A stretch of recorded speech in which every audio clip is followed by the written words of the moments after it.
இந்த கிறிஸ்துமஸை இன்னும் அழகாக்க காஞ்சிபுரம் SM சில்க்ஸில் 60% வரை சிறப்பு தள்ளுபடி. அருகில் உள்ள ஷோரூமை இப்பவே விசிட் பண்ணுங்க.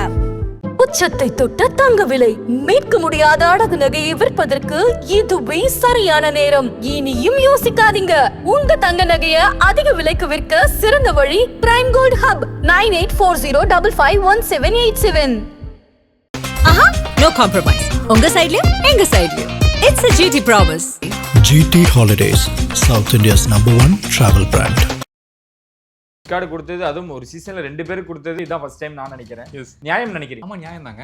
மக்களுக்கு நியாயமா படணும். ரொம்ப அநியாயமா போச்சுன்னா, ஒரு பெண்ணோட குழந்தை பெற்ற பெண்ணோட அந்த குழந்தைகளும் பார்த்துட்டு இருக்கு இந்த ஷோன்னு தெரிஞ்சுமே அவங்களோட அந்த விஷயத்தை பத்தி பேசுறதுங்கிறது எவ்வளவு மோசமான விஷயம். பக்கா ஸ்கிரிப்ட் கமுருதி நம்ம சொல்றதான் பண்ணிருக்காங்க அப்படின்னு ஒரு ஸ்கிரிப்ட் பேசிட்டு அதை கட்டமைக்கிறாங்க. ஸ்கிரிப்ட் பேஸ்டா அவங்க இதை பண்ணியிருந்தாங்க அப்படின்னா அதோட முட்டாள்தனம் வேற எதுவுமே இல்லைன்னு நான் சொல்லுவேன். சில ஆயிரங்களுக்காக இல்ல சில லட்சங்களுக்காக பெண்ணே நடுவுல இருந்து மேனுபுலேட் பண்ணி எந்த ஒரு ஆணும் திறந்து தள்ளி உள்ளாங்கிற மோடுக்கு வரல. அந்த இதெல்லாம் நான் பாராட்டுறேன். டோரை திறந்து இனிஷியேட் பண்ணி அவங்களை தள்ளி விடுறதுங்கிறது சொசைட்டிக்குள்ள நடந்துட்டு இருக்கு. இப்போ இந்த ரெட் கார்டு இஷ்யூவை மக்கள் செலிப்ரேட் பண்றாங்களோ அப்படின்றது ஒரு பார்வை இருக்கு. மக்களுக்கே தெரியும் இது தப்பு, எக்ஸ்ட்ரீமான தப்புன்னு. இப்போ சொசைட்டிக்கு என்ன தேவை அப்படின்னா, தப்பு பண்ற நபர்களோட மைண்ட் செட் என்ன, அவங்களுக்கு என்ன ஆச்சுன்னு தெரிஞ்சும் சிலர் கீழே வினோத்தெல்லாம் கீழே இறங்கி வந்து தூக்கிட்டு உள்ள போனாரு. இப்போ அந்த டீம் என்ன பண்றாங்க, அப்புறம் எப்படி அவங்க அது பாதுகாப்பா உணர்வாங்க? எஸ், எனக்குமே முதல் கேள்வி அதுதான் தோணுச்சு. என்ன ஒரு பெண் விழுகிறாங்க, டக்குன்னு அங்கே ஸ்பாட்ல பர்சன்ஸ் இருப்பாங்க, கேமரா பர்சன்ஸோ இல்லை யாரோ, பிட்ஸுங்கிறப்ப ஓடி வரணும்ல. நிக்கல்ஸ், சபரி, இந்த பக்கம் கானா வினோத், அங்க வந்து அரோரா, திவ்யா, சாண்ட்ரா, யார் அடிப்பாங்கன்னு நீங்க நினைக்கிறீங்க? ஆதன்சின் மனையில் அனைவரும் ஒரு பெரிய வணக்கம் அண்ட் வெல்கம் டு ஷோ. இன்னைக்கு நம்ம கூட அருணோதயன் பிரதர் இணைஞ்சிருக்காங்க. வழக்கம் போல நிறைய விஷயங்கள் பேச போறோம். வணக்கம் பிரதர். வணக்கம். எனக்கு தெரியல வந்து ஜித்து ஜில்லாடியில் ஒரு கண்ணாடி யூஸ் பண்ணுவாங்க. ஸோ அந்த மாதிரி ரொம்ப ஸ்டைலிஷாக இருக்கீங்க. ரொம்ப நாளுக்கு அப்புறம் மீட் பண்ணுறோம். ரொம்ப சந்தோஷம். நம்ம பிபிலேருந்து ஆரம்பிச்சிருவோம். கண்டிப்பாக. Bigg Boss red card issue அதுதான் பரபரப்பாக பேசப்பட்டுக்கிட்டே இருக்கு. பிரதீப்புக்கு கொடுத்தப்போ பிரதீப் மேலே வந்து என்ன ஒப்பீனியனே அவரை பேச விடலை, அவருக்கு நடந்தது அநீதி அப்படின்லாம் நிறைய விஷயங்கள் பேசப்பட்டுச்சு அந்த காலகட்டத்தில். இப்போ இந்த ரெட் கார்டு இஷ்யூவை மக்கள் செலிப்ரேட் பண்ணுறாங்களோ அப்படின்றது ஒரு பார்வை இருக்கு. ஃபர்ஸ்ட் ஆஃப் ஆல் நீங்கள் எப்படி பார்க்குறீங்க இந்த ரெட் கார்டு இஷ்யூவை? எஸ், அந்த ரெட் கார்டு கொடுத்தது சரிதான், கொடுத்துருக்கணும். ஆனால் என்ன விஷயம்னா, மக்களுக்கே தெரியும் இது தப்பு, எக்ஸ்ட்ரீமான தப்புன்னு. இப்போ சொசைட்டிக்கு என்ன தேவை அப்படின்னா, தப்பு பண்ற நபர்களோட மைண்ட் செட் என்ன, நீங்க என்ன மைண்ட் செட் தப்பு பண்றீங்க, தப்புன்னு தெரிஞ்சுட்டு பண்றீங்களா, இல்லை நீங்க சரிதான் சரின்னு நினைச்சு பண்றீங்களா அப்படிங்கிறது நமக்கு புரியல. தப்பு பண்றவங்க ஒரு நியாயம் பேசுறாங்க. ஸோ அதுதான் இப்போ சொசைட்டியில் குழப்பமா இருக்கு. ஸோ இப்போ அந்த தப்பு பண்ண 2 நபர்களையும் அவங்க சரி நியாயத்தை கொஞ்சம் பேச விட்டுருக்கலாம். டக்குன்னு ரெட் கார்டு கொடுத்து டக்குன்னு அனுப்பிச்சு விடாம அவங்களோட பாயிண்ட் ஆஃப் வியூ என்ன, ஏன் இதை நாங்கள் செஞ்சோம், அப்படி என்ன நியாயம் நீங்கள் சொல்றீங்க, இதுக்கு இப்படி விஷயம் பண்ணதுக்கு என்ன நியாயம்? இப்போ யாரு பாரு ப்ளஸ் அவர் கமருதீன் பேசின வார்த்தைகள் இருக்குல்ல, ஒரு தாயை பார்த்து ஒரு பெண்ணை பார்த்து இப்படி ஒரு வார்த்தைகள் பேச முடியுதுன்னா அதுக்கு நீ என்ன நியாயம் சொல்ற? அப்படி நீ சொல்ற நியாயத்தை தான் ஊர்ல தப்புன்ற எல்லாரும் சொல்றான். அதை தெரிஞ்சுக்க எனக்கு ஆசையா இருந்துச்சு, அது நடக்கல. எனக்கு அதுதான் வருத்தம். ஓகே, ஆனால் இது வந்து அந்த கார் டாஸ்கில் தான் இது விஷயங்கள் நடந்துச்சு. அந்த கார் டாஸ்கில் நடந்த விஷயங்களை நீங்கள் எப்படி பார்க்குறீங்க? ஏன்னா 2 பேர் சேர்ந்து ஒரு பொண்ணை தள்ளி விட்டாங்க அப்படின்ற ஒரு விஷயம் பார்வை தான். அங்கேருந்து எல்லாத்துக்கும் ரொம்ப குற்ற உணர்ச்சியாக நிறைய விஷயங்கள் தோணல, அவங்களுக்கே தோணாமல் தான் அதை பண்ணுறாங்க அப்படின்ற விஷயம் தான். வெறுப்பும் கோபமும் மக்களுக்கு அங்கே தான் அதிகரிக்குது. கார் டாஸ்கில் நடந்தது, அது அங்கேருந்து தொடங்கின விஷயம் எப்படி பார்க்குறேன்? சொசைட்டியில் இப்போ நடக்கிற விஷயத்தோட எக்ஸாம்பிளாக தான் அதை நான் பார்க்குறேன். என்ன விஷயம்னா, எல்லாருக்குமே ப்ரெஷர் இருக்குது. ஆனால் தனிப்பட்ட முறையில் மனிதர்கள் ஒன்றா சேர்ந்து ஒருத்தவங்களை ப்ரெஷர் பண்ணலான்ட்டு ஒரு ப்ராசஸ் நடந்துகிட்டு இருக்கு. ஆஃபீஸாக இருக்கட்டும், இல்லை எல்லா துறைகளையுமே அது நடந்துகிட்டு இருக்கு. ஆனால் அதை லிசன் பண்ண முடியல, நம்மளால் கவனிக்க முடியல என்ன நடந்துருக்கு. ஏன்னா நமக்கு அவ்வளோ வேலைகள் இருக்குது. ஆனால் இது ஷோவாக பார்க்குறப்ப நம்ம அந்த விஷயத்தை அழகாலேருந்து எடுத்துக்கலாம். என்னன்னா, இப்போ ஒவ்வொருத்தரும் ஒரு நோக்கம் இருக்குது, எல்லாருக்குமே ஜெயிக்கணுங்கிற மூடில் தான் போகிறாங்க. ஆப்ஷன் கிடைக்கிறப்ப வெளில வெயிட் பண்ணுறாங்க, சப்போர்ட்டிவாக இருக்காங்க. அது மாதிரி மனிதர்களும் இருக்காங்க. உள்ளே இருக்க நபர்களுக்கு சப்போர்ட்டிவாக மாறி உட்காந்துக்கலாம், ஸ்பேஸ் கொடுத்துக்கலாம் அப்படிங்கிற மாதிரி சில நபர்களும் இருக்காங்க. அதே மாதிரி பேரா டீமா ஆணும் பெண்ணும் மொத்த மனநிலை கொண்டவங்க, அது எவ்வளோ கொடூரமான மனநிலையாக இருந்தாலும் சரி, அதுவும் டீமை பாகுது சொசைட்டிக்குள்ள. ஸோ அப்போ அவங்களுக்கு எதிரியாக இருக்க ஒருத்தவங்களை பெண்ணாக இருக்காங்கிற பட்சத்தில் ஒரு பெண்ணே நடுவில் இருந்து மேனுபுலேட் பண்ணி அவங்கள அந்த இனிஷியேட் பண்ணி எந்த ஒரு ஆணும் திறந்து தள்ளி உள்ளாங்கிற மோடுக்கு வரல. அந்த இதெல்லாம் நான் பாராட்டுறேன். அதை தாண்டி டோரை திறந்து இனிஷியேட் பண்ணி அவங்களை தள்ளி விடுறதுங்கிறது சொசைட்டிக்குள்ளே நடந்துகிட்டு இருக்கு. பெண்களுக்கு எதிராக பெண்களே சப்போர்ட் பண்ணி ஆண்களை சேர்த்துக்கிட்டு தள்ளி ஒரு விஷயங்களும் நடந்துகிட்டு இருக்கு அப்படிங்கிறத ஒரு சின்ன சாம்பிளாக தான் நான் பார்க்குறேன். ஓகே, இவங்க 2 பேரோட மைண்ட் செட் என்னவா பார்க்கலாம்? பாரு அண்ட் கமருதீன், ஓகே, அவங்க பண்ணது தப்பு, அவங்க பண்ணது ரொம்ப பெரிய தப்பு, இப்போ வெளியே அனுப்பியிருக்காங்க. ஆமாம். பட் அவங்க 2 பேரோட மனநிலை, அவங்க 2 பேரும் ரொம்ப க்ளோஸாக இருக்காங்க. அவங்க அப்பாற்பட்டு என்ன விஷயங்கள் வேணா இருக்கலாம். அவங்க 2 பேரோட மனநிலை உள்ள இருக்க வரைக்குமா இருக்கட்டும், இப்பயா இருக்கட்டும், எந்த நிலையில இருக்கும்? என்ன நிலையில இருக்குன்னா, நம்ம எல்லாரும் பார்த்து பயப்படக்கூடிய நிலை இருக்கு. நம்மளுமே தனியா அந்த படங்களை சொல்ற மாதிரி பார்த்தா, நம்மள நினைச்சு பார்த்தா, யாருக்கும் தெரியாத விஷயம் நினைச்சு பார்த்தா நமக்கே பயமா இருக்கும். என்ன இப்படி இருக்குமே அப்படிங்கிற மாதிரி. ஆனா நம்மளே பயப்படுற மாதிரி இருக்கு அவங்க பண்றதை பார்த்தா. ஏன் அப்படின்னா தனிப்பட்ட வாழ்க்கையில எல்லாருமே வந்து நம்மளை பத்தி தெரிஞ்சுக்குவோம். ஆனா மக்கள் பார்க்குறப்ப கொஞ்சம் அவேர் ஆயிடுவோம். இந்த இடத்துல இந்த உண்மைத்தன்மை தெரிஞ்சா போதும் அப்படின்னு. அப்படி இருக்கப்ப கேமராக்கு ஃபேவரா பழக்கப்பட்ட இந்த 2 பேருமே இவ்வளவு மோசமா பேச முடியுது.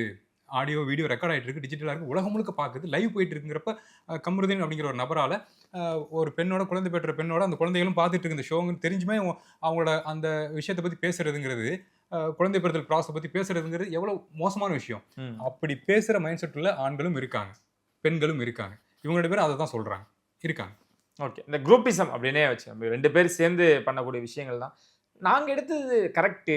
என்னை வந்து அவங்க வந்து ஒரு வார்த்தை சொல்கிறாங்க, அது வந்து காமருதீன் அப்படின்னு ஒரு வார்த்தை சொல்லும்போது எனக்கு அங்கே ட்ரிகர் ஆகுது. சரி, ஸோ அதனால நான் இப்படி ரியாக்ட் பண்ணிட்டேன். ஏன் என்கிட்ட இருக்கக்கூடிய என் நியாயத்தை யாரும் ஏன் பார்க்க மாட்டீங்க? வினோத்திட்ட சொல்றாரு, விக்கல்ஸ்ட்ட பேசுறாரு, எல்லாத்துலேயும் கமருதீன் வந்து நான் பண்ணது தப்பு தான், நான் காலில் விழுவ, நான் ரெடியாக இருக்கேன். பட் அவங்க சொன்ன அந்த காமருதீனுக்கு என்ன எனக்கு என்ன ஜஸ்டிஸு, என் பக்கம் யாரும் நியாயத்தை பேச மாட்டேன் அப்படின்னு ஒரு வாதத்தை முன்னாடி. பாவப்பட்ட ஆண்களுக்கு சப்போர்ட்டாக பேசணும்னா நான் வந்து 5-6 மணி நேரம் கூட உட்காந்து பேசுவேன். இந்த மாதிரி ஆண்களுக்கு நம்ம சப்போர்ட்டிவாக பேச முடியாது. ஏன் அப்படின்னா ஒரு பெண் உங்களை ட்ரிகர் பண்ணிட்டாங்க, ஒரு வார்த்தையால் ட்ரிகர் பண்ணிட்டாங்க அப்படின்னா சும்மா பண்ணியிருக்க மாட்டாங்க. மேம் சாண்ட்ரா பார்த்தா அந்த மாதிரி பர்சன் மாதிரி தெரியல எனக்கு. ஸோ நீங்கள் ஏதோ ப்ரெஷர் ஹிடனாக கொடுக்குறப்ப அதுக்கு அவங்க ரிப்ளை எடுத்து நினைக்கிறாங்க, அவங்களுக்கு அந்த இடத்துல தோணுது, அதுவும் எக்ஸ்ட்ரீம் பாயிண்ட்ல தோணுது. ஒரு பதில சொன்னால் அமைதியாக இருப்பான் அப்படிங்கிற மோடில் சொன்னதை தவிர ட்ரிகர் பண்ணுற மோடு மாதிரி நமக்கு தெரியல. ஸோ அப்படி அவங்கள ட்ரிகர் பண்ணி ஒரு தாயை ட்ரிகர் பண்ணி அவங்ககிட்ட ஒரு எமோஷனல் ஒரு வார்த்தையை சொல்கிறப்ப அதுக்கு நீ ரியாக்ட் பண்ணுறப்பன்னா நான் ஆனே இல்லைன்னு தான் சொல்லுவேன் அவங்கள. ஓகே, எக்ஸ்ட்ரீம் ப்ரெஷரை உன்னால் தாங்க முடியல, பயங்கரமா உன்னை டார்ச்சர் பண்றாங்க அப்படின்னா அப்ப நீ உன்னோட ஆதங்கத்தை வெளிப்படுத்தலாம். இவ்வளவு நீ என்ன பண்ற உனக்கு புரியுதா அப்படிங்கிற மூலம் நீங்க அதை எக்ஸ்பிளைன் பண்ணலாம்.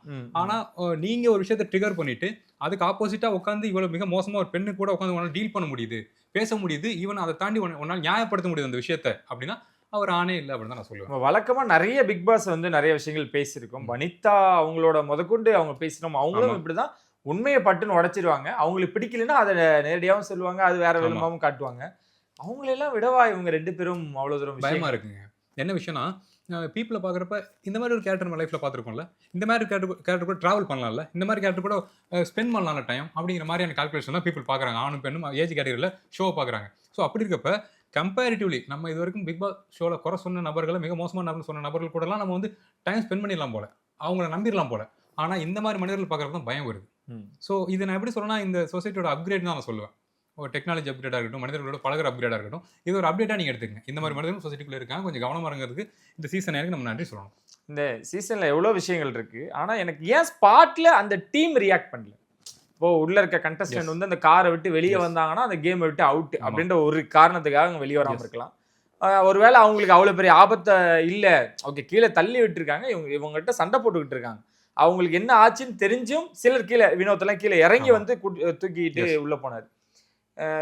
அடுத்த வீக்கெண்ட்ல விஜய் சேதுபதி இருந்தது அதுக்கான சொல்யூஷன் கொடுக்கணுமா? அப்ப அந்த டீம் என்ன பண்றாங்க? அப்புறம் எப்படி அவங்க அது பாதுகாப்பா உணர்வாங்க? எஸ், எனக்குமே முதல் கேள்வி அதுதான் தோணுச்சு. என்ன ஒரு பெண் விழுகிறாங்க, டக்குன்னு அங்கே ஸ்பாட்ல பர்சன்ஸ் இருப்பாங்க, கேமரா பர்சன்ஸோ இல்லை யாரோ, ஃபிட்ஸுங்கிறப்ப ஓடி வரணும்ல, எடிட் பண்ணிக்கிங்க, அங்கே பார்க்காம இருந்துட போறோம். ஆமா, ஏன்னா ஆக்சுவலாக அதுக்கான ஆன்சர் தான் நான் வரேன். என்ன விஷயம்னா இது நடக்குது, பிளேயர்ஸ் ஏதாவது பண்றாங்கன்னு பாக்குறாங்க. ஏன்னா இப்போ சில பேர் அந்த ரிவ்யூ பண்ணுவாங்கல்ல, டாப்பிங்னால அதெல்லாம் பார்த்தேன். என்ன சொல்றாங்கன்னா இது வரைக்கும் இந்த சீசன்ல இருந்த நல்ல எபிசோட இதுதான், இங்கதான் ஆரம்பிக்குது, இந்த வீக்ல ஆரம்பிச்சு தான் போயிட்டு இருக்கு அப்படிங்கிறாங்க. ஸோ அப்படி இருக்கப்ப அதை எப்படி மிஸ் பண்ணுவாங்க டிஆர்பிங்கிறப்ப? இந்த சீசன் நல்லா போலன்னு நம்ம நிறைய பேசியிருக்கோம், எல்லாரும் அதான் பேசிட்டு இருக்காங்க. ஸோ அப்படி இருக்கப்ப இங்க ஒரு நல்ல ஹீட்டான ஒரு பாயிண்ட் நடக்குது, அது சரியா ரீச்சும் ஆகும். எமோஷனலி தமிழக மக்களை இதை ட்ரிகர் பண்ணும் அப்படிங்கிறப்ப எப்படி அதை மிஸ் பண்ணுவாங்க? அந்த ஒரு இடத்துல ஒரு வாய்ஸ் ஓவர் கொடுத்து நீங்க 2 பேரும் அவங்கள வந்து அவங்க மேல கை வைக்கிறது தப்பு, நீங்க இந்த கேம் இப்படி ஆடக்கூடாதுன்னு ஒரு வாய்ஸ் வந்திருக்கலாம். அது எப்படி சொல்லுவாங்க? ஏன்னா டாஸ்க் தானே முக்கியம், மனிதர்கள் எந்த அளவுக்கு குரூரமா நடந்துக்குவாங்கிறதுக்கான சாம்பிள் தான் இது. மீன்ஸ் அந்த சாம்பிளே நான் குரூர மணல் தான் சொல்லுவேன். அது இவங்கள அதை ஆதரிக்கிற மாதிரி இருக்குல்ல. இப்போ எப்பவுமே அடிச்சவனை விட அதை தூண்டி விடுறவனு தான் தண்டனை அதிகமாகல. அந்த இடத்துல அவ்வளோ மைக் இருக்கு, நீங்க ஒரு பிளேட் நீங்க வாஷ் பண்ணாம போனீங்கன்னா தப்புன்னு சொல்லக்கூடிய தலைமை, நீங்க பண்ணிக்கிட்டு இருக்கிறது தப்பு, அப்படி பண்ணாதீங்க, அப்படி ஹேண்டில் பண்ணாதீங்கன்றது ஏன் அந்த உடனே அந்த இடத்துல ரியாக்ட் பண்ணல? அப்போ எல்லாரும் தானே அதுக்கு சாட்சி. இவங்க 2 பேரும் எப்படி அதுக்கு மிக முக்கியமான குற்றவாளிகள் ஆவாங்க? அதாங்க, ஒரு படம்னா ஒரு கிளைமேக்ஸ் வேணும்ல. ஸோ அந்த மாதிரி தான் இது ப்ரெஷர் ஆகிட்டு வருது, ப்ரீ கிளைமேக்ஸ் மாதிரி. இதுக்கு கிளைமேக்ஸ் வந்து சார் வந்து பேசினா தான் கரெக்டாக இருக்கும், அது பீக்காக இருக்கும், எல்லாருக்கும் ஷேர் ஆகும் அப்படிங்கிறது. அந்த 2 பேரும் வெளில தூக்கிட்டோன்னு சார் சொல்கிறத விட கேமடி வந்து 2 அந்த ரெட் கலர் கார்டை காமிக்கிறது கெத்தாக இருக்கும், நல்ல ட்ரெண்டிங் ஆகும். ஸோ அதுதான் அவங்க கோல். ஏன் அப்படின்னா 2 பேர் நசுக்கிறாங்க அப்படின்னா எல்லாரோட உடம்பும் கம்போஸ்டாக இருக்காதுன்னு சொல்ல முடியாது, இருக்குன்னு சொல்ல முடியாது. எங்கேயாவது ஏதாவது லாக் ஆகலாம், ரிப்பு சின்ன அந்த போன் கிராக்குங்கிறாங்களே அதெல்லாம் கூட ஆகலாம். எப்படி நசுக்குனாங்க தெரியுமா, காரோட ஓரத்தில் வச்சு. ஸோ அவங்க ஃபேவராகி வளைஞ்சு போய் தான் வெளில விழுந்தாங்க, இல்லாட்டி வச்சு நசுக்கிருப்பாங்க. ஸோ சர்டன் பாயிண்ட் அப்புறம் ரிப்ஸ் எல்லாம் கிராக் ஆயிடாதா, எதாவது ஆச்சுன்னா யாரு பதில் சொல்றதுக்கு? ஸோ அப்படி இருக்கப்ப அதை பற்றிலாம் கன்சிடர் பண்ணாமல் எங்களுக்கு கிளைமேக்ஸ் தான் வேணும், நீங்கள் வந்து நாங்கள் கொடுக்குற காசுக்காக உள்ளே வந்திருக்கீங்க, உங்களை வச்சு நாங்கள் ப்ளே பண்ணுவோங்கிறது தான் இந்த ஷோவோட ஐடியாவாக இருக்குது. கமருதீன் அவரை பற்றி நீங்கள் என்ன நினைக்கிறீங்க? இப்போ இண்டிவிஜுவலாக பேச ஆரம்பிச்சிடலாம். அவரோட ப்ளே எப்படி இருந்தது உள்ளே போகிறப்போ? ஏன்னா வெளியே சீரியல் ஆர்டிஸ்ட்டாக எல்லாருக்கும் பிடிச்ச ஒரு நடிகராக வெளியே திகழ்ந்துட்டு இருந்தார். உள்ளே போனதே அவர் தப்புன்னு எடுத்துக்கலாமா? 2 பேருமே உணர்ந்துட்டாங்க நம்ம ஏன் உள்ளே வந்தோம், பார்லாம் பலவாட்டி அழுதுட்டாங்க. கமருதீனோட ப்ளே அப்படின்றது எப்படி இருந்தது? அவரோட மைண்ட் செட் எப்படி இருந்தது? ஏன்னா யார் என்ன சொன்னாலும் நம்புறாப்பு. இந்த பக்கம் ஒரு அக்ரெசிவாக சண்டை போட்டுக்கிட்டு இருக்காரு, வினோத் வந்து பேசுனதுக்கு அப்புறம் இல்லை மச்சான் லைக் அப்படியே ஒரு மாற்றம் தேவைப்படுது. கமருதீனோட ப்ளே அப்படின்றது எப்படி?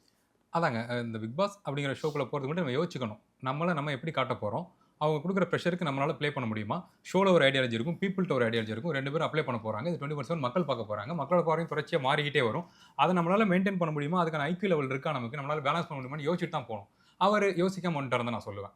ஷோக்குள்ள போனால் ஃபேஸ் தெரியும், இன்னும் கொஞ்சம் ரீச் ஆகலாம், வாய்ப்புகள் வரும் அப்படிங்கிறது தான் கோல்னு சொல்லிட்டு உள்ளே வந்துட்டார். ஆனால் அது தப்பான சாய்ஸ் தான். ஏன்னா அவரோட வீக்னஸ் ஃபுல்லாகவே தெரிய இருந்துச்சு. வீக்னஸ்லேயுமே சாதாரண மனுஷக்கான வீக்னஸ் இதுலேருந்து ரெக்கவர் ஆகி வந்துடலாங்கிறது வேற, அது ஈஸி. ஆனால் இவர் இப்படி விழுகிறாரா, இவ்வளோ வீக்னஸ் இருக்கா, இவர் எப்படி நம்ம நம்புறதுன்னு ஒரு விஷயம் இருக்குல்ல. ஸோ ஹோல்சமாக அது அவரோட கெரியர்லையும் சரி சொசைட்டிக்குள்ளேயும் சரி மிகப்பெரிய ஒரு மோசமான தாக்கத்தை உண்டாகிச்சு நான் சொல்கிறேன். எல்லை மீறி போனாதான் நிறைய விஷயங்கள் பார்க்கப்படுது. அவரே கோவப்பட்டார் பாருக்கிட்ட, நீ எப்படி இதெல்லாம் சொல்லிட்டு இருக்க, எல்லா கேமரா முன்னாடியும் நம்ம நடிப்பு அரக்கன் முன்னாடியும் நீ சொன்ன ஸ்டேட்மெண்ட்லாம் இன்ன வரைக்கும் அது கண்டினியூ ஆகிட்டே இருக்கு, ஏன் என்னோட ஃபியூச்சர் ஸ்பாயில் ஆகுது அப்படிலாம் சொன்னார். அவங்க 2 பேரும் அப்படிதான் கிட்டத்தட்ட இருந்தாங்க. கமருதீன் எல்லாருக்குமே ஒரு மைண்ட் இருக்கும், அது பல கட்டங்களில் பல நேரத்தில் சிதறலாம். ஆனால் அவரு கட்டுக்கோப்பாக இருந்த மனுஷனே அப்படி நடந்துருச்சா இல்லைங்க? அது இதை பற்றி நம்ம பேசக்கூடாது தான். பட் அவர் சொல்கிறது வந்து நான் நியாயமாக தான் இருந்தேன், இன்ன வரைக்கும் நியாயமாக தான் இருக்கேன் அப்படின்ற அளவுக்கு அவர் டிசிப்ளினாக இருந்துட்டாரான்னு கேட்குறேன். அதுதான் நான் சொன்னேன், மனிதர்களோட மனநிலை பற்றி தெரிஞ்சுக்கணும் நம்ம அப்படின்னு. ஏன்னா இப்படி தப்பு பண்ணிட்டு 24/7 லைவ் குழந்தைய பார்த்துட்டு இருக்காங்க, ஒரு குழந்தை பார்த்துட்டு இருங்க, ஷோ உட்காந்து பார்த்துட்டு இருக்கு வீட்டில் லைவ், அப்பா அம்மா வந்து ஒரு ஒர்க்காக போகிறாங்க, சேர்ந்து பேசிட்டு இருக்க போகிறாங்க, பிக் பாஸ் பாருமான்னு சொல்லிட்டு போயிட்டாங்க அப்படின்னா அந்த குழந்தைக்கு இந்த விஷுவல் பார்த்துருந்துச்சுன்னா என்ன யோசிக்கும்? பேசிட்டு இருக்காங்க, என்ன போகிறாங்க வராங்க, என்னது இது அப்படின்னு யோசிக்காதா? அப்படி விஷயத்தை நீங்கள் தெரிஞ்சு தானே பண்ணுறீங்க 24/7 லைவ் போயிட்டு இருக்கப்போ. ஸோ அப்போ நீங்கள் இந்த நியாயம் தர்மத்தை பற்றி பேசக்கூடாது. இது தப்பான்னு கேட்டால் நான் அதுக்குள்ளே வரல, ரியாலிட்டியில் அது வேறு கணக்கு. ஷோவில் குடும்பங்கள் பார்க்குற ஷோவில் நீ பண்ணுறது தப்பு, அந்த அறிவு இல்லாமல் தான் நீங்கள் பண்ணுறீங்க. அப்போ நீ அந்த ஷோக்குள்ளே இருந்துட்டு என்ன நியாய தர்மம் பேசுகிற, அதுக்கான தகுதி உங்களுக்கு கிடையாது. இந்த மனுஷன் வந்து ரொம்ப யதார்த்தமான மனுஷன், யார் என்ன சொன்னாலும் நம்பிடுறாரு. முழுக்க காரணம் பார்வதி தான். அங்கே இருக்கக்கூடிய எல்லாருமே கை நீட்டுறது பார்வதி தான். அந்த பொண்ணு ஃபியூச்சர்னு ஒன்று இருக்கு, எவ்வளோ பெரிய தப்பு பண்ணியிருந்தாலுமே கூட அந்த பொண்ணு எண்ட் ஆஃப் த டே அது சாரி சொன்னிச்சு, அது சாரி சொல்றது கண்டிப்பாக சால்வ் ஆகாது. எல்லாருமே கட்டம் கட்டிட்டாங்களே, வெளியே போய் இந்த பொண்ணோட நீ சேர்ந்துடாத, கல்யாணம்லாம் யோசிச்சு பார்த்துடாத. அந்த பொண்ணை அது எப்படி பார்க்குறீங்க? இவ்வளோ எதிர்ப்புகள் சும்மாவே ஒன்றுமே இல்லாட்டியுமே ஒரு குறை நடக்குது, இங்கே யாரை குறை சொல்லலாம் அப்படின்னு டக்குனு ஒரு பொண்ணை கை காமிச்சிடலாம், அது ஈஸி, அவங்களால ஷவுட் பண்ண முடியாது அதிகமாக, இல்லாட்டி டக்குனு கேரக்டர் குறை சொல்லி முடிச்சு விட்டாலாம்னு வச்சுங்களேன். ஸோ அப்படி இருக்கப்ப குறைகளும் இருக்கு, ஹேட்ரட் இருக்கு, தப்பு நீங்கள் பண்ணுறீங்க, தெரிஞ்சே பண்ணுறீங்க, அதை நீங்கள் கெத்துன்னு சொல்லிக்கிறீங்கன்னா அப்போ கண்டிப்பாக தூக்கி எல்லா குறையும் அவங்க மேலே தான் வைப்பாங்க. என்னங்க ஃபியூச்சர் அப்புறம் என்ன அந்த பொண்ணுக்கு? ஏன்னா ரெட் கார்டே அதுலேருந்து வெளியே வரதுக்கு ரொம்ப நாட்கள் ஆகும். இந்த மாதிரியான விஷயங்கள் இதெல்லாம் பேசும்போது அது எப்படி கடந்து வரும்னு நான் கேட்குறேன். இல்லை, சேனல்ஸுக்கு போய் அழுது இன்டர்வியூஸ் கொடுத்தா தான் அது ஓரளவுக்கு மேட்ச் பண்ண முடியும், அப்போ தான் சப்போர்ட்ஸ் ரீகெயின் பண்ண முடியும். ஏன் அப்படின்னா ரொம்ப சிம்பிள், அவங்களோட வீடியோஸ் நம்ம பார்த்துருக்கோம், சில சமயங்கள் 18+ எல்லாம் பேசியிருக்காங்க, அப்புறம் ரெக்கவர் ஆகி வெளில வந்துட்டாங்க அதுலேருந்து, ஓகே இது மாதிரி நான் பண்ண மாட்டேன் அப்படின்ட்டு பெண்களுக்கு ஆதரவாக நிறைய விஷயங்கள் பேசியிருக்காங்க. ஸோ அப்படி இருக்கப்ப அதெல்லாம் நீங்கள் மனசார தான் பேசுகிறீங்க, கண்டென்ட் இல்லாமல் மனசார பெண்களுக்காக நீங்கள் நின்று பேசியிருக்கீங்க அப்படிங்கிறப்ப உள்ள இந்த விஷயத்தை நீங்கள் பண்ணியிருக்க மாட்டீங்க. கேமுக்காக ஒரு பெண்ணை நீங்கள் தள்ளியிருக்க மாட்டீங்க. ஒரு தாய் தானே அவங்க, ஏஜ் கேட்டகரியோட கிடையாது, அவங்களால டிஃபெண்ட் பண்ண முடியுமா? அவங்கள தெரிஞ்சு ஒரு ஆணோட சப்போர்ட்டோட நீங்கள் சேர்ந்து தள்ளுறீங்கன்னா அப்போ நீங்கள் பேசுகிற விஷயங்கள்லாம் பொய்யா? பெண்களுக்காக நீங்கள் நிற்க மாட்டீங்களா? ஷோன்னு வந்துட்டா கேம் விளாட்லாம், இந்த அளவுக்கு அக்ரெசிவாக நடந்துக்கிற மைண்ட் செட் உங்களுக்கு இருந்துச்சா? அப்போ எதை நாங்கள் நம்புறது? உங்கள்கிட்ட அப்போ என்ன பாசிட்டிவான விஷயங்கள் இருக்குது உங்களை நாங்கள் ஃபாலோ பண்ணி சப்போர்ட் பண்ணுறதுக்கு அப்படிங்கிற கேள்வி மக்கள் கேட்குறாங்க. ரெட் கார்டு கொடுத்தது, அதுவும் ஒரு சீசனில் 2 பேருக்கு கொடுத்தது, ஒரே எபிசோடில் 2 பேருக்கு கொடுத்தது, இதுதான் ஃபர்ஸ்ட் டைம் நான் நினைக்கிறேன். எஸ், நியாயம் நினைக்கிறீங்களா? ஆமாம், நியாயம் தாங்க. ஓகே, மக்களுக்கு நியாயமாக படணும், ரொம்ப அநியாயமாக போச்சுன்னா சரியாக வராது. ஏன்னா சில எபிசோட நம்ம பார்த்துருக்கோம், சில சீசனில் இவங்க ஜெயிச்சிருக்க கூடாதுங்கிறப்ப சில பேர் வின் பண்ணிடுவாங்க, அப்போவே அந்த ஷோ டவுன் ஆகும், வருத்தப்படுவாங்க, சரியாக வராது, ஏன்னா இவங்க எதுக்கு ஜெயிச்சாங்க அப்படின்னு. ஸோ அப்படி இருக்கப்ப ஒர்க் அவுட் ஆகாமல் ஒரு ஷோ போயிட்டு இருக்கு, ஒரு சீசன் போயிட்டு இருக்கு அப்படின்னா அதை ஹிட் பண்ணுறதுக்கு இதான் லீஸ்ட் சாய்ஸ். இப்போ இனி ஃபாலோ பண்ணுவாங்க. அந்த 2 பேர் தூக்கியாச்சு, தப்பு பண்ண மிக மோசமாக அந்த 2 பேர் தூக்கியாச்சு. இதுக்கப்புறம் உள்ளே இருக்கவங்க, அவங்களால பாதிக்கப்பட்ட நபராக இருக்கும், சாண்ட்ரா அவங்களா இருக்கட்டும், என்ன பண்ணுறாங்க, உங்களை நாங்கள் சப்போர்ட் பண்ணி அந்த 2 பேர் தூக்கியாச்சு, இனி நீங்கள் என்ன பண்ணுறீங்க பார்ப்போன்ட்டு ஷோவோட வியூஸ் அதிகமாக போகுது. இது ஸ்கிரிப்ட்னு இன்ன வரைக்கும் நம்பிட்டு இருக்காங்க. அது இந்த எபிசோடுக்கு அப்புறம் பக்கா ஸ்கிரிப்ட் கமருதி நம்ம சொல்றதான் பண்ணியிருக்காங்க அப்படின்னு ஒரு ஸ்கிரிப்ட் பேசிட்டு அதை கட்டமைக்கிறாங்களே. இல்ல ஸ்கிரிப்ட் பேஸ்டா அவங்க இதை பண்ணியிருந்தாங்க அப்படின்னா அதோட முட்டாள்தனம் வேற எதுவுமே இல்லைன்னு நான் சொல்லுவேன். குறிப்பா அந்த 2 பேரை சொல்றேன். இதை அவங்க உள்வாங்கிட்டு நான் ஸ்கிரிப்டா பண்றோம்னா அவங்க கெரியரே தொலைச்சிட்டாங்க அப்படின்னு நான் சொல்லுவேன். சில ஆயிரங்களுக்காக இல்ல சில லட்சங்களுக்காக உங்கள் மீதான பிம்பமே உடஞ்சு போச்சு அப்படின்னு நான் சொல்லுவேன். இப்படிப்பட்ட ஆண் கூட யாருமே நெருங்கி பழக மாட்டாங்க, நம்ப மாட்டாங்க. ஆசிலேட் ஆகிற ஒரு பர்சன், பெண்களோட வழியை உணராத ஒரு பர்சன், பெண்கள் கோவப்பட்டா அதை தாங்கிக்க முடியாத, சஸ்டெயின் பண்ண முடியாத ஒரு பர்சன். கஷ்டம். இந்த காலகட்டத்தில் பெண்கள் நெருங்க மாட்டாங்க. அவங்க ஒரு பெண்ணாக இருக்கப்ப இவ்வளோ டாமினண்ட்டாக இருக்காங்க, இவ்வளோ விஷயங்கள் பன்மமாக பண்ணுறாங்கிறப்ப பயம் வரும் ஆண்களுக்கு. பொதுவாகவே இப்போ பெண்கள் இந்த காலகட்ட பெண்கள் பார்த்தா ஆண்களுக்கு பயம் வருது. ஸோ அப்படி இருக்கப்ப இவ்வளோ வன்மமாகவும் இருக்காங்களா அப்படிங்கிறப்ப நெருங்க மாட்டாங்க, நம்ப மாட்டாங்க. அதான் சிக்கல். எல்லாம் ஒரு பக்கம் இருந்தாலும் ஒரு நியாயத்துக்காக அந்த பொண்ணுக்கு தான் நியாயம் கிடைச்சிருக்கு. சாண்ட்ரா அவர்களுக்கு பிரஜனும் வெளியே இருந்து நிறைய குரல் கொடுத்துட்டு இருந்தாரு. ஆனால் அந்த பொண்ணும் உள்ள பண்ண விஷயங்கள் அவங்களும் வந்து அவங்கள பார்த்து பயப்படுறதா இருக்கட்டும், காலில் விழுந்தப்பையும் பயந்ததா இருக்கட்டும், அது எப்படி ஒரு ட்ராமா அப்படின்றதுல அதுக்குள்ள அடக்கிறாங்கன்னு நினைக்கிறீங்க? ஆமாங்க. என்ன விஷயம்னா சில பேரால் அந்த ட்ராமாங்கிற விஷயத்துலேருந்து டக்குன்னு வந்துட முடியும். ஓகே, நான் சொல்ல செகண்ட் கூட டக்குன்னு ஒரு மாதிரி ஆகும், வந்துடலாம். ஓகே, ஒன்றும் இல்லை அது ஒரு மாதிரி ஆகுது நமக்கு. ஆனால் அது ரியாலிட்டி கிடையாது, பார்த்துக்கலாம் அப்படின்னு. சில பேர் அதுக்குள்ள மாட்டிக்குவாங்க. 1 மாதம் கூட ஆகும் ரெக்கவர் ஆகிறதுக்கு, இல்லை 12 hours கூட ஆகும், இல்லை தூங்கி எழுந்து ஆகும். அப்படி இருக்கப்போ அவங்களுக்கு அந்த நடந்த விஷயம்ங்கிறது விழுந்தது எழுந்ததாக இருக்கட்டும். நான் கூட சொல்லிட்டு இந்த ஒரு இன்டர்வியூவில் அவங்கள ப்ரெஷர் பண்ணாங்களா 2 பேரும் சேர்ந்து. அப்போ அவங்க அந்த ஓரத்தில் உட்காந்துருக்கப்போ அவங்க ஃபேஸை பார்த்தீங்கன்னா இங்கே இவங்க கொடுக்குற ப்ரெஷர்லாம் அவங்க ரியலைஸ் பண்ண மாதிரி தெரில. லைஃப்பில் எவ்வளோ பேரை நான் அடிச்சிங்க, கடைசியாக ஷோக்கில் வந்தால் இப்படி நச நச நீங்களும் இப்படி பண்ணுறீங்களே அப்படிங்கிறத அவங்க ரியலைஸ் பண்ண மாதிரி தான் இருந்துச்சு. அவங்க தாட் ப்ராசஸ் அப்படி தான் இருந்துச்சு. ஸோ அப்படி இருக்கப்போ அவங்க நிறைய விஷயங்களை லைஃப்பில் பார்த்துருக்காங்க. அப்படிங்கிற பட்சத்தில் அவங்க இந்த மாதிரி விஷயங்களை ஒருத்தன் பண்ணுறான், அரை அடியில் உட்காந்து ஒருத்தன் தன்னை பேசுகிறான், சேர்ந்து உட்காந்து தள்ளுறாங்க, திரும்பி ஒரு 24 hours வந்து அவன் காலில் விழுகிறான் அப்படின்னா அது எப்படி ஒரு பெண்ணால் பாஸ்ட்டில் தன்னோட பல விஷயங்களை பார்த்த ஒரு பெண்ணால் எப்படி அதை ஏற்றுக்க முடியும்? பயந்தான் வரும், சைக்கு மாதிரி தானே தோணும். ஸோ அப்போ அவங்க அதுக்கு அப்படி ரியாக்ட் பண்ணுறாங்கன்னு நான் பார்க்குறேன். அவங்க நடிக்கல, அவங்க ரியலாகவே அவங்க பார்த்தா பயம் தான். இன்னும் இருக்கும், பயம் இருக்கும். சில ஆண்களால் பாஸ்ட் இருக்குங்கிறப்ப கண்டிப்பாக பயமாக இருக்கும். இல்லை புதுசாக இப்படி ஒரு நடக்குதுன்னா கூட கண்டிப்பாக பயமாக தான் இருக்கும். ஓகே, அவங்களுக்கு நடந்ததே ஒரு அதுதான் நியாயத்துக்காக போராடின ஒரு பொண்ணை வந்து மீண்டும் அது ஆக்டிங் அப்படின்னு வெளியிருந்து பார்க்கும்போது அவங்க வெளியே வந்த வாட்டி பார்த்தாலும் ஏன்டா நான் நடிக்கணும் அப்படின்னு ஒரு பிம்பம் இருக்கும். கண்டிப்பாக இருக்கும். எனக்கு தெரிஞ்சு ரொம்ப குறைவான பீப்புள் மட்டும்தான் அந்த பேசிக்காக அவங்களுக்கு என்ன எமோஷன் இருக்குங்கிறத சென்ஸ் பண்ணுறாங்க. ஓகே, மற்றவங்க மேலோட்டமாக பார்த்துட்டு ஒரு ஃபேக்கான எமோஷன் பார்த்து நம்பிட்டு போயிடுறாங்க. என்னை பொறுத்த வரைக்கும் நான் ஃபாலோ பண்ண வரைக்கும் இந்த ஷோங்கிறனால நான் பார்த்தேன். ஸோ அப்படி பார்க்குறப்ப அவங்களோட எமோஷன் அந்த பயம்ங்கிறது உண்மை மாதிரி தான் தெரியுது, நடிப்பு மாதிரி தெரில. அப்படி அவங்க நடிச்சிருக்க தேவையில்லை. அப்படி அவங்க நடிக்கிறாங்க அப்படின்னா அந்த ஃபிட்ஸு எல்லாமே நடிப்பு அப்படின்னு ஆயிரும். ஸோ அப்படி கிடையாது, அது உண்மையாகவே அவங்க பாதிக்கப்பட்டிருக்காங்க, அவங்களுக்கு கவுன்சிலிங் வேணும். இது வரைக்கும் அந்த சீசன்லயே இது மாதிரி ஒரு வர்ஸ்டாவும் பார்த்தது இல்லை அப்படின்னு பிக் பாஸே சொல்லியிருக்காரு. விஜய் சேதுபதி பல முறை அது சொல்லிட்டாரு. இந்த ஷோவை பொறுத்த வரைக்கும் இந்த சீசன் ஹிட்டா ஃப்ளாப்? இல்லை, ஃப்ளாப் தாங்க, கண்டிப்பாக ஃப்ளாப் தான். நம்ம ஃபஸ்ட்டே சொல்லிட்டோமே. ஓகே, நம்ம தான் ஜாலியாக பேசுவோம்ல, இது பேசுறதுக்கு எவ்வளோ நேரம் ஆக போகுது, நமக்கு டைம் இல்லை அப்படிங்கிறத தாண்டியுமே ஒரு விஷயம் ப்ராஃபிட்டபுளாக இருக்குது, பிடிச்சிருக்கு, நம்ம பேசலாம். நம்ம பேசலை, நான் ஃபாலோ பண்ணல, அதுக்காக சொல்கிறேன். அது ஏன் அப்படின்னா முகம் தெரியாத நிறைய பேர் உள்ளே இருந்தாங்க, அவங்கள பற்றி எனக்கு தெரிஞ்சுட்டு ஒன்றும் ஆக போகிறது இல்லை. அதான் நம்பர் 1. ஏன்னா பிக் பாஸ் எதுக்கு சீசன் 1 அவ்வளோ ஹிட் ஆச்சு, இவங்களாம் நமக்கு தெரிஞ்ச ஆளாச்சே, உள்ள என்ன பண்ணுறாங்க பார்ப்போம் அப்படிங்கிற ஒரு விஷயம் தான். இப்போ இவங்களாம் பெருசாக யாருன்னு எனக்கு தெரியல, மெஜாரிட்டி பேருக்கு தெரியல, பார்த்து தெரிஞ்சிக்க வேண்டிய கட்டாயம் எனக்கு இல்லை. ஸோ அதுவும் ஒரு ரீசனாக சொல்லலாம். அதை தாண்டி இவனோட கேம் பிளான் ஒன்று இருக்குல்ல, அதை நான் ஃபாலோ பண்ணி பார்த்தேன். 1 வாரம் 2 வாரம் ஓகே நல்லா இருக்கா, ஃபாலோ பண்ணலாமா அப்படின்னு. எதுவுமே ஒர்த்தா இல்லை, டைம் வேஸ்ட்டாக இருக்குது. உள்ளே இருக்கவங்களுக்கு டைம் வேஸ்ட்டுன்னு தோணுது. என்ன இது இப்படி போரிங்காக போகுது அப்படின்னு. ஒரு செலக்டிவான இன்ட்ரெஸ்டிங்கான இவங்ககிட்ட ஏதாவது லேர்ன் பண்ணிக்கலாம், இல்லை இது தவறான விஷயங்களை கற்றுக்கலாங்கிற மாதிரியான பர்சன் கூட உள்ளே இல்லை. கன்ஃபியூஸ்டு பர்சன் எல்லாருமே, சம்மந்தம் இல்லாத பர்சன். ஸோ அதனால இந்த சீசன் ஒர்க் அவுட் ஆகல நான் சொல்லுவேன். ஓகே, விக்கல்ஸ், சபரி, இந்த பக்கம் கானா வினோத், அங்கே வந்து அரோரா, திவ்யா, சாண்ட்ரா, யார் அடிப்பாங்கன்னு நீங்கள் நினைக்கிறீங்க? அந்த 3 பேர் நம்ம டாப் 3 யாருன்னு நம்ம எதிர்பார்க்கலாம்?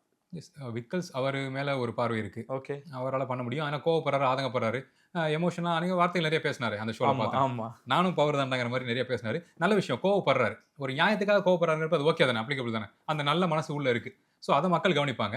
அதே மாதிரி சாண்ட்ரா இப்போ பாதிக்கப்பட்டிருக்காங்க அப்படிங்கிறப்ப அவங்களுக்கு சாஃப்ட் கார்னர் இருக்கும், அது வின் பண்ண உதவுமானா எனக்கு தெரியல. ஓகே, சர்வே பண்ணுவாங்கன்னு தெரியல. அது அந்த கானா, அவர் பேர் என்ன, கானா வினோத், அவருக்கான பாசிபிலிட்டிஸ் கொஞ்சம் இருக்குன்னு நான் சொல்லுவேன். எஸ், அது மாறும். ஏன்னா அவர் விஷயத்தை கவனிக்கிறாரு, ஒரு பாயிண்ட் ஆஃப் வியூ இருக்குது அவர்கிட்ட. சிக்கல்கள் இருக்குங்கிறப்ப கடந்து போகிறது கிடையாது, ஒரு விஷயத்தை எடுத்து வைக்கிறார், இங்கே இது தப்பாக போகுதுன்னு சொல்லி ஒரு வான் பண்ணுற மாதிரி கூட விஷயங்கள் பண்ணுறாரு, பாட்டா கூட பாடுறாரு. ஸோ அப்போ அதையும் மக்கள் கவனிப்பாங்க. திவ்யா, அரோரா இருக்காங்க. இல்லை அதெல்லாம் சான்சஸ் 0 என்னை பொறுத்த வரைக்கும். ஓகே, இவங்க 3 பேர் தான். ஆமாம், அவங்க தான். இவங்கெல்லாம் எங்கேருந்து வராங்க, எந்த ஆரம்ப புள்ளியிலேருந்து வராங்கிறத நீங்கள் கவனிச்சிட்டிங்கனாலே அது உங்களுக்கு புரிஞ்சிடும். ஷோட ப்ராஃபிட் இங்கிருந்து தான் தொடங்குதோ, இந்த இன்சிடென்ட், இந்த ரெட் கார்ட்லேருந்து தான் இந்த ஷோ தொடங்குதா. 10 பேர் உள்ளே வந்தாங்க, இவ்வளோ ஷோ எண்டா முடிய போகிற நேரத்தில் தான் இதோட பிஸ்னஸ் அப்படின்றது ஸ்டார்ட் ஆகுது. கண்டிப்பாக அதுதான் நான் எப்பவுமே என் ஃப்ரெண்ட்ஸ் கிட்டலாம் சொல்லுவேன், ஒரு சரியான கேங்கோட ட்ராவல் பண்ணுங்க அப்படின்னு. ஏன் அப்படின்னா ஒரு ஒரு ஒரு ப்ராஃபிட்டபுளான விஷயம் நடக்கிறப்ப நம்மளும் சேர்ந்து அதோட இயங்குற மாதிரியான டீமோட நகர்ந்து போகணும். இல்லாட்டி அதை மிஸ் பண்ணிட்டு போயிடுவோம். இப்போ பாருங்க இத்தனை பேர் பிக் பாஸ்ல வந்தாங்க, ஆனால் இப்படி ஒரு ஒஸ்டான சம்பவம் நடந்ததுக்கப்புறம் ட்ரெண்டிங்கே ஆகுது. அவங்களோட முகங்கள்லாம் பெருசாக தெரியாமல் போச்சு, இவங்களோட பேர் அதிகமாக பேசப்படுது. ஸோ அப்படி இருக்கும் கொஞ்சம் சர்வே பண்ணியிருந்தாங்கன்னா அவங்களும் உள்ள அவங்களோட பேர் பேசப்பட்டிருக்கும் இந்த சம்பவத்துக்குள்ள இருந்திருந்தாங்கன்னா. ஸோ சாலிடாக தெளிவாக இருங்கன்னு நான் சொல்கிறேன். இல்லை இது வரைக்கும் வந்த இந்த சீசனில் வந்த எல்லா எபிசோட்லையும் எல்லா ப்ரோமோ 3 ப்ரோமோவும் எடுத்து பார்த்துட்டா இவங்க 2 பேர் 2 ப்ரோமோவில் இருந்துருவாங்க. அதாவது இவங்க 2 பேரும் மொத்தம் 3 ப்ரோமோல மிக்ஸ் ஆகியிருப்பாங்க. ஆமாம் ஆமாம். அப்பேற்பட்ட இவங்க 2 பேர் இல்லாத இனி வர எபிசோட் எப்படி போகும்? அதெல்லாம் சூப்பராக போகுங்க. அவங்கள பற்றி பேசலாம், அவங்கள பற்றி பேசியே ஒரு 2-3 ஷோ அப்படி போகும். அவங்களுக்கு சப்போர்ட்டாக யாராவது குரல் எழுப்புவாங்க பாருங்க, யாராவது மிஸ் பண்ணுவாங்க. அந்த எமோஷனல் பாயிண்ட்ல ஒரு இடத்துக்கிட்ட அவங்களுக்கு எதிராக நின்று பேசிட்டாங்க, ஆனால் ஆள் இல்லைங்கிறப்ப அவங்களுக்கான சப்போர்ட் கிடைக்காம நம்ம சப்போர்ட் பண்ண நபர் நமக்கு எதிராக சின்ன கேம் பிளே பண்ணுறாங்க, இப்போ சென்ற மாதிரியான ஆட்கள் கேமுக்காக கேம் பிளே பண்ணுறாங்கிறப்ப திரும்புவாங்க. நம்ம அந்த சம்பவத்தில் அவங்களுக்கு சப்போர்ட் பண்ணோம், ஆனால் பாருங்க நமக்கு எதிராக கேம் ஆடுறாங்க மாதிரி மாறும். எப்படி இங்க சர்வே பண்ண போறாங்க? இப்போ பிபில இருந்து வெளியே வந்துட்டாங்க, ரெட் கார்டு அப்படின்ற ஷோட வெளியே வந்திருக்காங்க. எப்படி இங்க சர்வே பண்ண போறாங்க? நம்ம ஆட்களை பத்தி சொல்லவே வேணாம். ஆமா, சிலர் ஏன்னா அதுல இருந்து வாங்க பாத்துக்கலாம் அப்படின்னு சொல்லக்கூடிய ஆட்கள் ரொம்ப ரேர்னு நினைக்கிறேன் எனக்கு தெரிஞ்சு. அதுல இருந்து எப்படி அவங்க ஈஸி இந்த காலத்தில் எனக்கு தெரிஞ்சு ஈஸி. பிஆர்னு ஒன்று இருக்குல்ல, ஓகே ப்ரொமோஷன் ஒன்று இருக்குது. டீம் வச்சுட்டு நம்ம 4 பேருக்கு ஹெல்ப் பண்ணிக்கிட்டு ஒரு 4 சேனலில் போய் அழுதுட்டோம், வருத்தப்பட்டுட்டோம், கண் கலங்கிட்டோம் அப்படின்னா ஓகே, நம்ம செஞ்ச நல்ல விஷயங்கள்லாம் காமிக்கிறோம். நான் சின்ன வயசுல பண்ணிட்டு இருக்கேன், எனக்கு இது மாதிரி ட்ராமாலாம் இருந்துச்சு, அது அங்கே நான் அப்படி வெளிப்படுத்திட்டேன், உங்களுக்கு தெரியாமல் சில விஷயங்கள் நடந்துச்சு, அது ஃபுட்டேஜில் வரல அப்படின்னு 4-5 வார்த்தைகள் சொல்லிட்டீங்கன்னா மக்கள் மறந்துடுவாங்க. ஓகே. இது வரைக்கும் வந்து எஃப்ஜே இன்னும் நிறைய பேர் இருக்காங்க, வியானா, கனி, இவங்கெல்லாம் இருந்தப்போ இருந்து பண்ணாத விஷயத்தை இவங்க 2 பேரும் சாதிச்சிட்டாங்க. எனக்கு தெரிஞ்சு இந்த ரியல் வில்லன்ஸ் இவங்க தான் நினைக்கிறேன். நீங்க ஹீரோ யாரா வேணா இருந்துட்டு போங்க, அந்த தேட்டர்ல நான் தான்டா வில்லன் அப்படின்னு நின்று விளையாடுற இவங்க 2 பேரும் கிட்டத்தட்ட அதுல ஓகேவா? அது அந்த டைட்டில் கொடுத்துடலாமா? பிக் பாஸ் தமிழ்ல மோசமான நபர்கள் நீங்க சொன்ன அந்த டேக் வில்லன் டேக்னா வில்லன் வில்லினா இவங்களுக்கு சொல்லிடலாம். இத்தனை சீசன்ல இனியும் வரப்போறது இல்லை. இவ்வளவு கொடூரமான மனநிலை என்ன சொல்றது, மனநிலை அந்த மூடுக்கு போவேன்னா மனசாட்சி இல்லாத நபர்கள் இவங்க தான்.